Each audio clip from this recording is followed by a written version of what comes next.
Hello दोस्तों, welcome back to the mission Sarkari Adda. चलिए आज हम फिर से आप लोगों के बीच हाजिर हो गए हैं। चलिए आज हम जो लड़के एसएससी, रेलवे, बैंकिंग, एमटीएस का फॉर्म भरे हैं वो तैयार हो जाए। इस बार मेरे साथ 60 क्लास कीजिए, आपको बायो से एक भी क्वेश्चन नहीं छूटेगा। तो चलिए देखते हैं। आज लंग्स पढ़ाएंगे। लंग्स जो है हमारे दैनिक जीवन में बहुत ही उपयोगी है। यह ब्लड को मतलब छानने का काम करता है, शुद्ध करने का काम करता है। यह मानव के वक्षगुहा में पाया जाता है। यह मानव का मुख्य श्वसन अंग भी है। इसका दो पार्ट्स होते हैं, दो प्रकार होते हैं, एक दायां एक बायां होते हैं। दायां जो है, दायां फेफड़ा बड़ा होता है जिसे हम पल्फ्यूरल मेम्ब्रेन द्वारा ढक के रख, जो पल्फ्यूरल मेम्ब्रेन द्वारा ढका हुआ रहता है। पल्फ्यूरल मेम्ब्रेन द्वारा वो ढका रहता है। आपको ये याद रखना पड़ेगा। फेफड़े को फुसफुस या पल्मोनरी भी कहते हैं। फेफड़े के दूसरे नाम से क्या जानते हैं? फुसफुस या पल्मोनरी के नाम से भी जानते हैं। आपको बताएं कि फेफड़ा रक्त में ऑक्सीजन मिला देती है। फेफड़ा क्या करती है?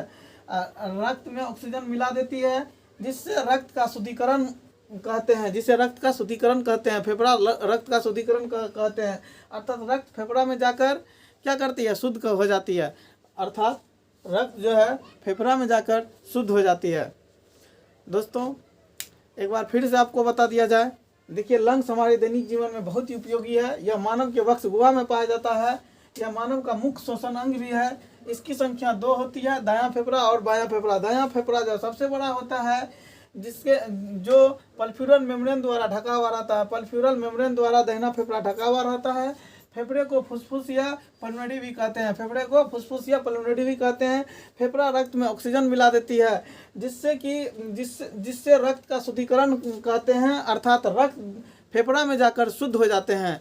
दोस्तों नोट कीजिए, फिर आप लोगों को अब श्वसन बताएंगे।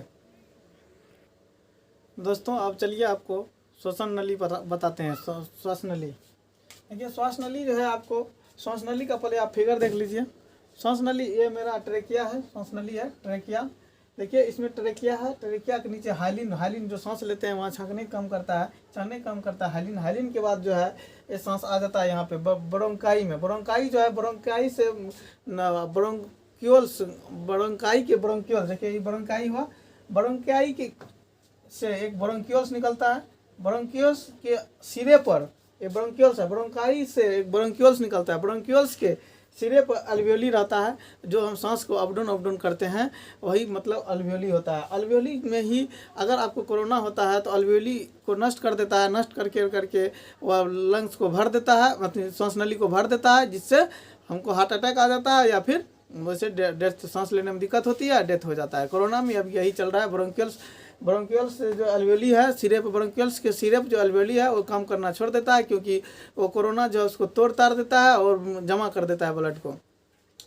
तो चलिए देखते हैं आगे। आपको बता दें, ये ट्रेकिया हुआ, ये हाइलिन हुआ, हाइलिन छानने का काम करता है। वहाँ से ब्रोंक्यूल्स, ब्रोंकाई से एक पार्ट निकलता है जिसे ब्रोंक्यूल्स कहते हैं। ब्रोंक्यूल्स के सिरे पर, ये ब्रोंकाई हुआ, ब्रोंक्यूल्स के सिरे पर ये जो पार्ट निकलता है वो ब्रोंकाई होता है। ब्रोंक्यूल्स, ब्रोंकाई ये होता है और ये ब्रोंक्यूल्स होता है। ब्रोंक्यूल्स के सिरे पर अल्वेओली होता है। ब्रोंक्यूल्स के सिरे पर अल्वेओली होता है, जिसे हम वायु कोष्ठक कहते हैं। वही वायु को लेते हैं, अप डाउन करते हैं यहाँ पर अल्वेओली में। तो चलिए आपको बताते हैं। आप उसके बाद फिर से एक बार देख लेना चाहिए, आप लोगों को नहीं समझे देख लीजिए। ट्रेकिया, ट्रेकिया से हाइलिन में जाता है। हाइलिन से यहाँ पर 2 पार्ट्स में ब्रोंकाई टूटते हैं। ब्रोंकाई से पार्ट्स जो टूटते हैं उसे ब्रोंक्यूल्स कहते हैं। ब्रोंक्यूल्स के सिरे पर अल्वेओली होता है, वायु कोष्ठक, जो वायु को लेते हैं और छोड़ते हैं। चलिए आगे देखते हैं। यहाँ पे वायु कोष्ठक, अल्वेओली के बारे में जानते हैं। ब्रोंक्यूल्स के सिरे पर गोल संरचना होती है। ब्रोंक्यूल्स के सिरे पर क्या होते हैं? गोल संरचना होती है। गोल संरचना पाई जाती है, जिसे अल्वेओली कहते हैं। आपको पता है कि ब्रोंक्यूल्स से जो पार्ट्स आगे सिरे पर होता है वो अल्वेओली होते हैं। वही चीज़ यहाँ पे लिखे हुए हैं। ब्रोंक्यूल्स के सिरे पर गोल संरचना पाई जाती है, जिसे अल्वेओली कहते हैं। अल्वेओली गैसों का विनिमय का कार्य करता है। मतलब अप डाउन काम करने का काम कौन करता है? अल्वेओली ही करता है। वही लिखा है, विनिमय का कार्य करता है अल्वेओली। जब अल्वेओली जाम हो जाता है, जब अल्वेओली मेरा जाम हो जाएगा तो तब तो दिक्कत हो जाएगी। तो उस बीमारी को निमोनिया कहते हैं। जब अल्वेओली जाम हो जाएगा, जैसे कि अप डाउन का क्रिया नहीं होगा तो सांस लेने में दिक्कत होगी। अगर वह जाम हो जाए तो उसे निमोनिया नाम की बीमारी कहते हैं। निमोनिया बीमारी कहते हैं। उस बीमारी का नाम है क्या? निमोनिया। जब कभी भी सांस लेने में हम किसी बीमारी के कारण परेशानी होते हैं हमें सांस लेने में, तो हमको वेंटिलेटर पर रखा जाता है, वेंटिलेटर मशीन पर रखा जाता है, जो जिसमें कृत्रिम रूप से ऑक्सीजन दिया जाता है। ठीक है दोस्तों, जब कभी भी सांस लेने में हमें किसी बीमारी के कारण परेशानी होती है तो वेंटिलेटर मशीन द्वारा कृत्रिम सांस दिया जाता है। इसमें ऑक्सीजन के साथ हीलियम मिला दिया जाता है। इसलिए हीलियम को मिलाया जाता है ताकि ऑक्सीजन को हल्का कर सके, क्योंकि ऑक्सीजन बहुत ही भारी होते हैं जो कि हमको सांस लेने में दिक्कत होगी। इसी कारण से हीलियम उसमें मिला हुआ रहता है। जब भी गोताखोर पानी के बहुत गहराई के अंदर जाता है तो उसमें हीलियम मिला के जाता है। और जब भी आदि गोताखोर थोड़ा मतलब ज़्यादा पानी के अंदर नहीं जाता है तो उसमें नाइट्रोजन मिला के जाता है, क्योंकि हम बता दें आपको ऑक्सीजन बहुत ही भारी होते हैं। उसको कंट्रोल करने के लिए, नॉर्मल लेने के लिए जितना हम लेते हैं उतना लेने के लिए उसमें जो है आपको हीलियम मिलाना पड़ता है। बहुत गहरा जाने पर, गहराई में जाने के बाद अगर थोड़ा सा गहराई में जाते हैं तो उसमें नाइट्रोजन मिला लिया जाता है।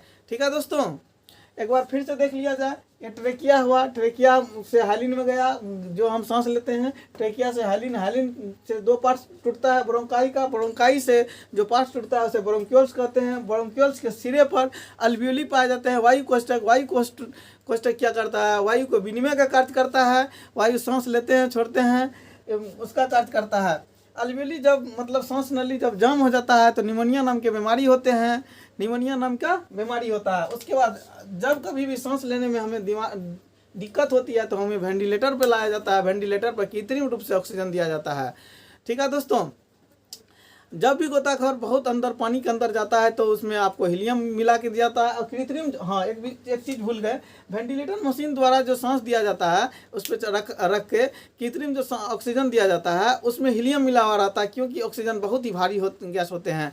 जब भी गोताखोर पानी के अंदर जाते हैं तो उसमें हीलियम प्लस ऑक्सीजन मिला के जाते हैं। और जब भी गोताखोर थोड़ा सा कम पानी के अंदर जाते हैं तो उसमें नाइट्रोजन और ऑक्सीजन मिला के जाते हैं। ठीक है दोस्तों, नोट कीजिए।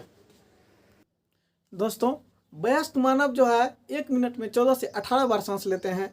जो हम लोग वयस्क हुए, वयस्क मानव 1 मिनट में 14 से 18 बार सांस लेता है। वही अगर बच्चों की बात करें तो 1 मिनट में आपको 14 से 30 बार सांस लेता है। आपको बता दें, देख लीजिए।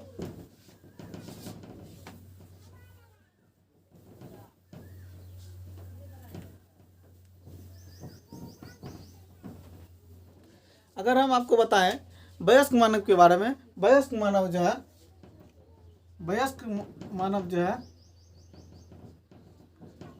1 मिनट में 14 से 18 बार सांस लेते हैं।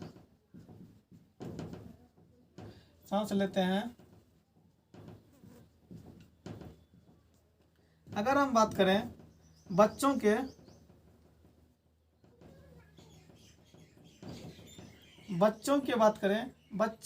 1 मिनट में आपको 14 से 30 बार सांस लेते हैं। 14 से 30 बार सांस लेते हैं। 30 बार सांस लेते हैं। ठीक है दोस्तों, और एक बात और बता दें आपको, गोताखोर जो अंदर जाते हैं, गोताखोर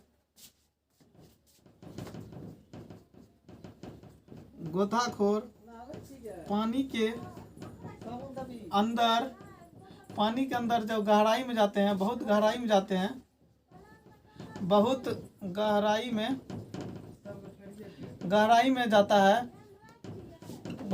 में जाता है।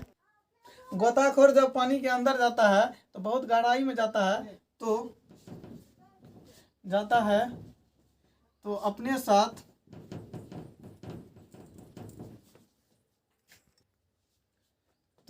गोताखोर पानी के अंदर बहुत गहराई में जाता है तो अपने साथ सिलेंडर में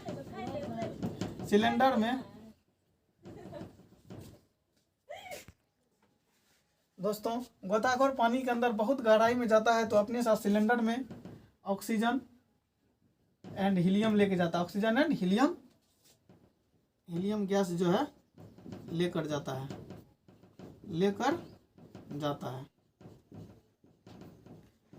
इसलिए लेके जाता है ऑक्सीजन में हीलियम मिला के, क्योंकि ऑक्सीजन बहुत ही भारी होते हैं। उसको कंट्रोल करने के लिए उसमें हीलियम मिला दिया जाता है।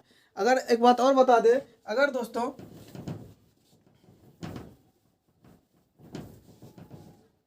अगर दोस्तों गोताखोर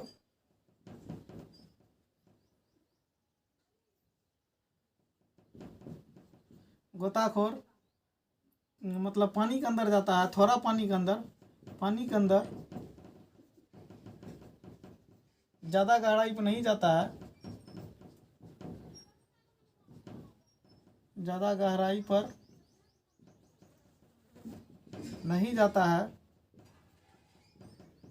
तो ऑक्सीजन के साथ नाइट्रोजन गैस मिला के जाता है, नाइट्रोजन गैस मिलाकर जाता है सिलेंडर में, ठीक है दोस्तों। आपको कैसा लगा वीडियो? अगर आपको अच्छा लगे तो वीडियो को शेयर करें, सब्सक्राइब करना ना भूलें मेरे दोस्त, ताकि आप लोगों के बीच लाइव आए और मज़ा दें। अभी तो वीडियो बना के दे रहे हैं आप लोग को, लेकिन आप यकीन मानिए आपको रेलवे ग्रुप डी इस बार पार करा देंगे अगर आप अच्छा से पढ़िएगा। ठीक है, थैंक्स, टेक केयर।